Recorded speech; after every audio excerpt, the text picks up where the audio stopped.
नमस्कार। 4 PM news network में आपका हार्दिक स्वागत है। देखिए, अब केवल 4-5 दिन रह गए हैं। 28 तारीख है और 4 तारीख को मतगणना होगी और अब आखिरी फेज का इलेक्शन भी होने वाला है। उसके बाद अब ये सारा ध्यान देश की जनता का है, बल्कि विदेश की जनता का भी है, सारे प्रेस का है, देश और विदेश के प्रेस का है कि अगली सरकार कैसी बनेगी। जो अभी तक सूचनाएं मिल रही हैं, जो अभी तक सारे फीडबैक हमको मिल रहे हैं, हर प्रदेश से मिल रहे हैं, जिस प्रकार जनता ने अपने क्रोध को, अपने रोष को दबा के रखा था और एक शासन हमने देखा था पिछले 10 साल के अंदर जिसमें जिसने भी अपनी आवाज उठाने का प्रयास किया, जिसने भी प्रश्न पूछने का प्रयास किया, जिसने भी अपने लोकतांत्रिक अधिकार मांगने का प्रयास किया, उसका दमन हुआ। यह हमने 75 साल में नहीं देखा था। हमने पंडित जवाहरलाल नेहरू के जमाने में, अटल जी के जमाने में, लाल बहादुर शास्त्री के जमाने में हमने देखा था कि लाल बहादुर शास्त्री जी और पंडित जवाहरलाल नेहरू दूसरे प्रकार से काम करते थे। वो अपने देश के जवान और किसान को मजबूती देते थे, उनका आह्वान करते थे। आपको याद होगा जब हमारे देश के अंदर गेहूं का आयात हुआ करता था, गेहूं नहीं होता था, तो लाल बहादुर शास्त्री ने जय जवान जय किसान का नारा दिया था। पंडित जवाहरलाल नेहरू ने, इंदिरा जी ने, राजीव गांधी ने टेक्नोलॉजी मिशन लाए, व्हाइट रिवॉल्यूशन लाए, ग्रीन रिवॉल्यूशन लाए और इसके बाद देश की स्थिति आज ऐसी हो गई है कि ना हमारे देश में दूध की कमी है, ना हमारे देश में खाद्यान्न की कमी है, ना हमारे देश में किसी प्रकार की कमी है, क्योंकि देश के नीति निर्धारकों ने एक ऐसा हिंदुस्तान बनाया था जो लोकतांत्रिक था, जो प्यार मोहब्बत का था, जो प्रश्न पूछने का अधिकार देता था, जो सत्ता से जनता प्रश्न पूछे इसका अधिकार देता था और सरकार उसका जवाब देती थी। आपको याद होगा कि जब भी कोई देश का प्रधानमंत्री विदेश जाता था और लौट के आता था तो प्रेस कॉन्फ्रेंस करता था, बल्कि अपने साथ जर्नलिस्ट ले जाता था, जिससे जर्नलिस्ट वहां प्रश्न पूछते थे। विदेश में प्रधानमंत्री से प्रश्न पूछे जाते थे, विचार विमर्श होता था, देश की जनता को पता चलता था कि आखिर हो क्या रहा है। लेकिन पिछले 10 साल के अंदर हमने देखा कि जो जनता से सीधा संवाद है वो बंद हो गया। मन की बात हुई, एक पक्षीय बात हुई, प्रेस कॉन्फ्रेंसेस बंद हो गई। अगर प्रेस कॉन्फ्रेंस हुई भी जो पिछले 15-20 दिन के अंदर हुई, वो एक पक्षीय थी। बिल्कुल ऐसा लग रहा था कि पहले से डिसाइडेड था क्या प्रश्न होगा, क्या जवाब होगा, और प्रश्न ऐसे नहीं थे जो कि होने चाहिए थे। तो जनता को और देश की और प्रेस जर्नलिस्ट को भी ले जाना बंद कर दिया, प्रेस कॉन्फ्रेंस भी करनी बंद कर दी, तो जनता गुमराह हो गई। जनता के ऊपर जिस प्रकार किसानों के साथ हुआ, 13 महीने पहले हुआ, फिर इस बार जब हरियाणा पंजाब के किसान दिल्ली जाना चाहते थे, जो उनका लोकतांत्रिक संवैधानिक अधिकार था, वो अपनी बात दिल्ली की सरकार से कहना चाहते थे, उनको नहीं कहने दिया गया। रास्ते में कीलें गाड़ी गई, बोल्डर्स लगाए गए, उन पे अत्याचार हुआ, अनाचार हुआ। तो किसान वर्ग जो एक बड़ा वर्ग है, वो मानी बात है कि उसके दिमाग में कुछ प्रश्न उठने थे कि हमारा कैसा देश हो गया। एक समय था जो राजनाथ सिंह से मिलने महेंद्र सिंह टिकैत गए थे, तो उनके पीए ने बताया कि महेंद्र सिंह टिकैत साहब आए हैं, उनके साथ बहुत सारे किसान हैं, तो क्या कितने लोगों को अंदर आने दूं। तो राजनाथ सिंह ने कहा कि अन्नदाता मेरे दरवाजे पे आया, मैं खुद बाहर जाऊंगा और उनसे मिलूंगा, उनका स्वागत करूंगा। राजनाथ सिंह खुद वापस आए थे, क्योंकि देश के जनता से सीधा संवाद देश के बड़े नेता पसंद किया करते थे, जो अब पिछले 10 साल से मिसिंग है। देश की जनता को हर जगह कुचलने का प्रयास हुआ, किसानों को कुचलने का प्रयास हुआ। अग्निवीर पे जब बच्चों ने बात की, उन्हें कुचलने का प्रयास हुआ। बच्चों ने जब अपनी बढ़ी हुई फीस को कम करने की मांग की, उनको कुचलने का प्रयास हुआ। जब देश की पदक विजेता लड़कियों ने ये आरोप लगाया, ये कहा कि उनके साथ अनैतिक व्यवहार हुआ है, उनको कुचला गया, पुलिस द्वारा अरेस्ट किया गया, उनको दबाया गया, उनका दमन हुआ। मणिपुर में 1 साल से ऊपर हो गया है, अभी भी वहां जाति और 2 समुदायों के बीच में युद्ध जारी है, रोज कोई ना कोई खबर मिल जाती है। तो ये जिस प्रकार का दमन चक्र हुआ, जनता डर गई, जनता जो है दुबक गई, जनता ने अपनी बात पूछना छोड़ दिया, जिसकी उसको आदत नहीं थी, जैसा इमरजेंसी के पीरियड में इंदिरा जी के समय में हुआ था। लेकिन जैसे ही चुनाव घोषित हुए, तो जैसी हमारी अपेक्षा थी कि देश की जनता ने, क्योंकि उसे लोकतंत्र की आदत पड़ गई थी, संविधान की आदत पड़ गई थी, वो एक तंत्र और तानाशाही को कभी उसने टेस्ट नहीं किया था। लेकिन देश की जनता ने लोगों को बताया, जो लोग थे, जो जानकार थे, जिनको इतिहास का और बाकी विश्व की स्थिति के बारे में पता था, उन्होंने बताया कि जैसे जर्मनी के अंदर तानाशाही आई थी, नॉर्थ कोरिया के अंदर आई, रूस के अंदर आई, चीन के अंदर आई, जिस प्रकार से पाकिस्तान के अंदर एक धार्मिक विद्वेष का वातावरण पैदा किया गया, तो क्या भारत जैसे ऐसे देश में जिसमें बहुत ज्यादा विविधता है, वहां पे इस प्रकार का शासन चल सकता है? क्योंकि हमारे यहाँ तो बहुत ज्यादा डिफरेंस है अलग अलग स्टेट्स के बीच में, भाषा में, उनकी वेशभूषा में, उनके खान पान में। उत्तर प्रदेश, बिहार में अगर नवरात्रों में मीट नहीं खाते हैं या लेकिन बंगाल में और बाकी हिंदुस्तान के बहुत सारे पार्ट्स में वो खाते हैं। कोई लोग पूजा करते हैं, कोई नहीं करते, कोई अम्बेडकर को मानते हैं, कोई पेरियार को मानते, लेकिन विविधता है हमारे देश में और ये बड़ी खूबसूरती से इसको आगे बढ़ाया जा रहा था। लेकिन पिछले 10 साल के अंदर जो देखा गया, जिसको धर्म को केंद्र बिंदु बना दिया गया और बाकी धर्मों को ऐसा मनाया गया, दोयम दृष्टि, उनको कपड़ों से पहचाना गया, उनके धर्म पे आघात हुआ। और जो लोग हिंदू धर्म, सनातन धर्म को मानने वाले थे, उनको भी एक तंत्रीय प्रणाली के माध्यम से ऐसा कहा गया कि राम जन्मभूमि का जैसे प्राण प्रतिष्ठा होगी तो चाहे शंकराचार्य उसका विरोध करें, चाहे मंदिर अपूर्ण हो, चाहे वो वेद और शास्त्र सम्मत न हो, कराया गया क्योंकि उसको एक इवेंट बना के उसका राजनीतिक लाभ उठाने का प्रयास हुआ था। तो जो जनता का रोष दिखाई पड़ा 6 चरणों में और 7वें चरणों में भी सूचनाएं जो क्षेत्र से मिल रही हैं, उसे लग रहा है कि देश के अंदर सत्ता परिवर्तन होने वाला है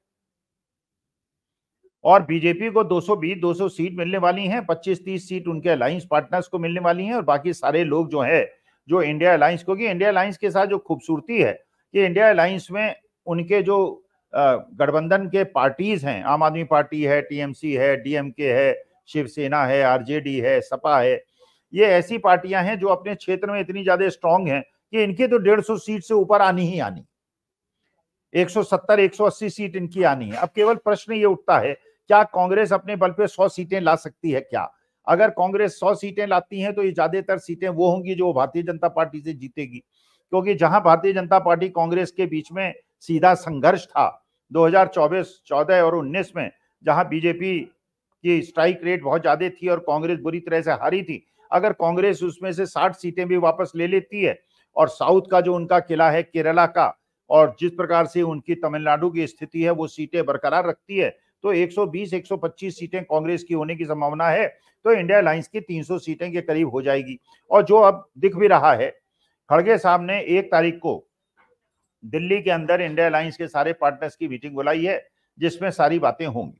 अब सवाल यह है कि सत्ता परिवर्तन हो क्यों रहा है? 2014 में एक ट्रेंड शुरू हुआ था, 2019 में वो ट्रेंड आगे बढ़ा था और उसके बाद ये स्थिति कैसे पैदा हो गई कि 2024 में सत्ता परिवर्तन हो रहा है? तो बिल्कुल उसी प्रकार की स्थिति है जैसी 1977 में थी। आपने देखा था 1971 में इंदिरा जी का जो प्रतिष्ठा थी, उनका जो सम्मान था, वो अपने चरमोत्कर्ष पे था।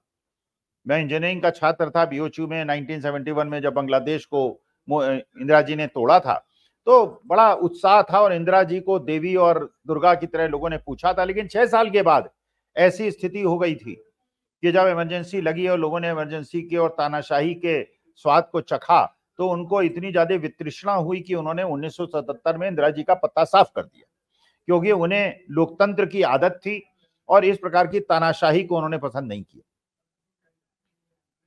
जब 2004 में अटल जी की सरकार थी, पहले सरकार गिरी, फिर बनी, फिर गिरी, फिर बनी, और जब अटल जी की सरकार थी और प्रमोद महाजन ने राय दी अटल जी को कि इस समय आपका जो ख्याति है वो चरमोत्कर्ष पे है और इस समय आप ट्रेंड है, आप प्रीपोन करा दीजिए, इलेक्शन आप जीत जाएंगे।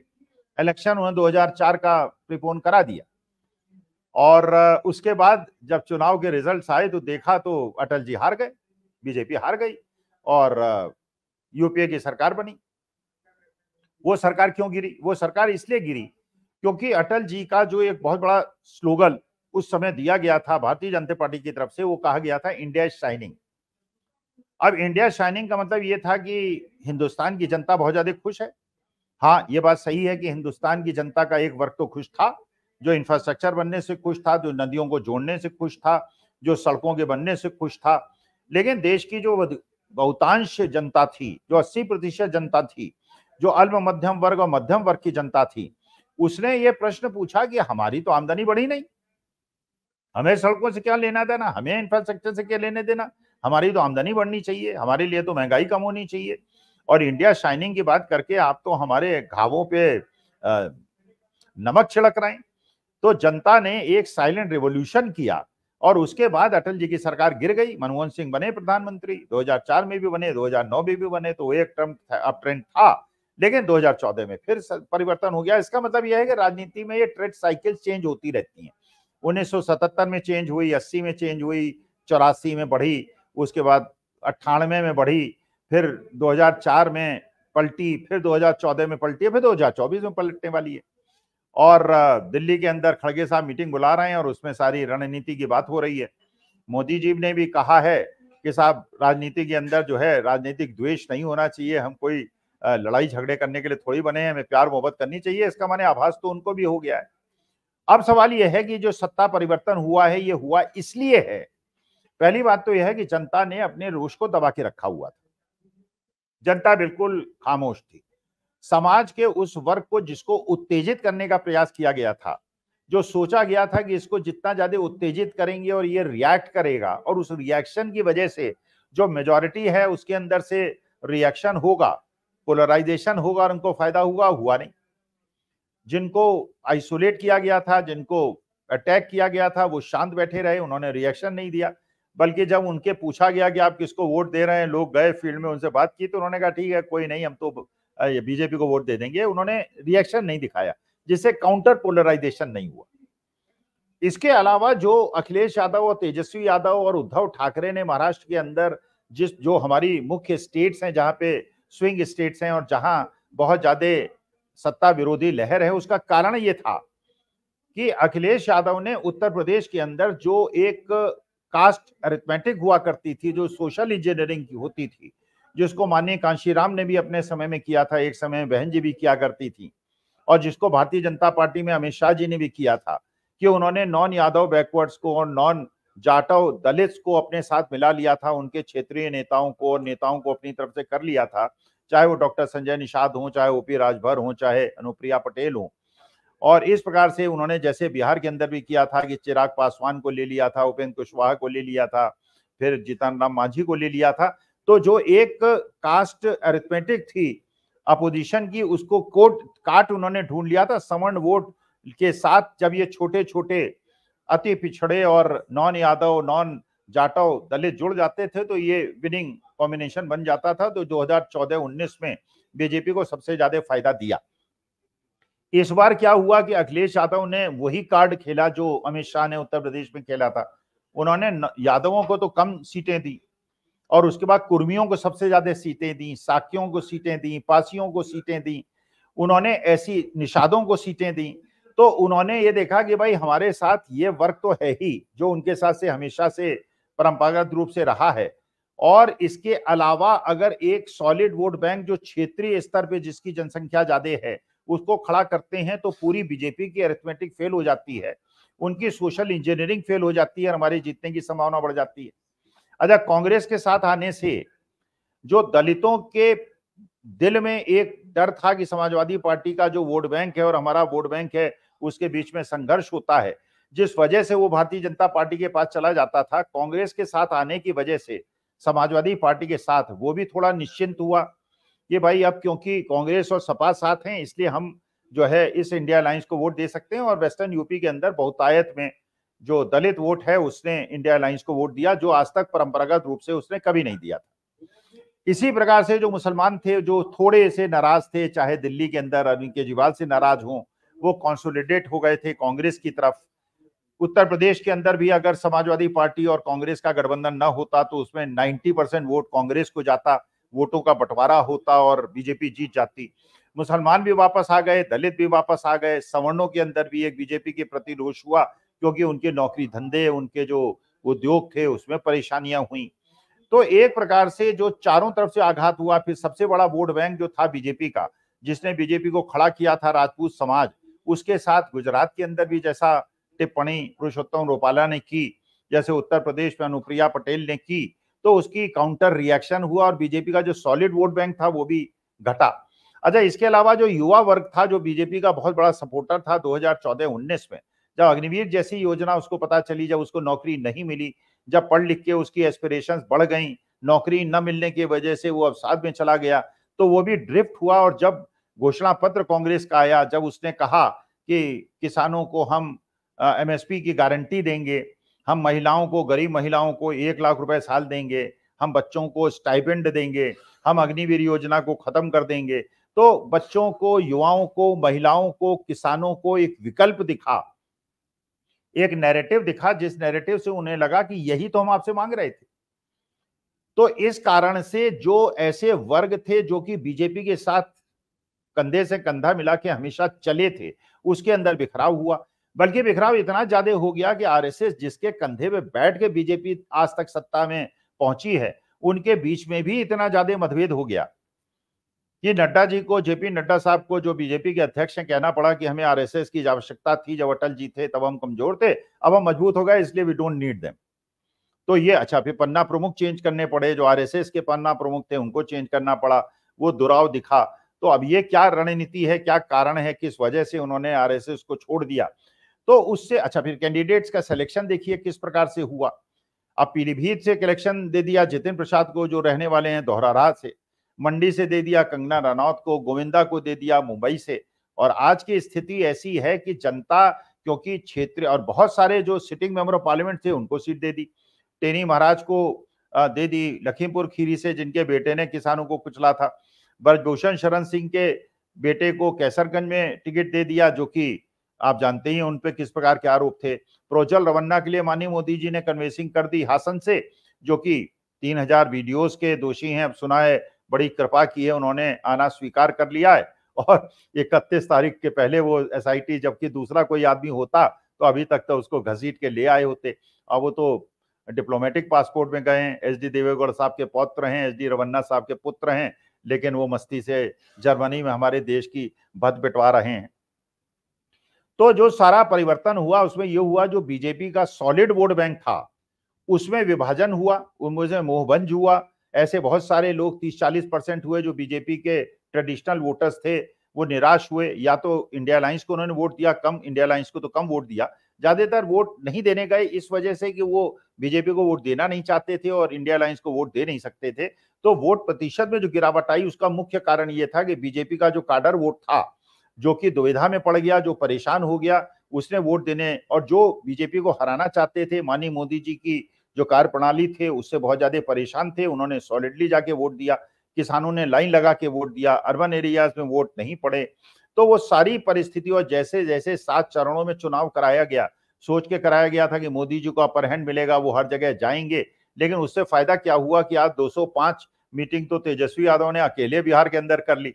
अब तेजस्वी यादव को मौका मिल गया कि पूरे बिहार घूम लिए, अखिलेश यादव को मौका मिल लिया उत्तर प्रदेश घूम लिए, अरविंद केजरीवाल, राहुल गांधी सबके साथ घूम लिए। तो जिस प्रकार का कोऑर्डिनेशन, जिस प्रकार का समन्वयन, जिस प्रकार की इंडेक्स ऑफ अपोजिशन यूनिटी की आवश्यकता थी बीजेपी को सत्ता मुक्त करने के लिए, वो सारी की सारी दिखने लगी। तो ऐसा इसलिए सत्ता परिवर्तन के संकेत मिल रहे हैं, जिसकी पुष्टि 4 जून को होगी। उससे ये लगता है कि देश लोकतंत्र चाहता है, देश संविधान को बचाना चाहता है, देश चाहता है कि देश के अन्नदाता के साथ अन्याय ना हो, उसको कीलें गाड़ के न रोका जाए, बच्चों को अग्निवीर जैसी योजना न दी जाए, देश की जो हमारी महिलाएं हैं उनकी जो रसोई का बजट बढ़ गया है उसे कम किया जाए, उनके पतियों और बेटों को नौकरी दी जाए जिससे घर की तनख्वाह बढ़े। तो इस प्रकार का जो आश्वासन कांग्रेस ने और इंडिया अलायंस ने दिया है उससे, और जो क्षेत्रीय एक एस्पिरेशंस थी वो जिस प्रकार से जगी हैं, ये मुझे लगता है यही कारण है जिसकी वजह से 4 जून को सत्ता परिवर्तन हम देख सकते हैं। लेकिन ये तो मेरा विश्लेषण है, जो होगा वो तो 4 जून को पता चलेगा कि देश की जनता के मन में क्या है। ये मेरे एक प्रस्तुति थी, और आपका जो इसमें अपनी टिप्पणी हो कृपा करके मुझे बताइएगा, जिससे मुझे मार्गदर्शन मिले। नमस्कार, धन्यवाद और प्रणाम।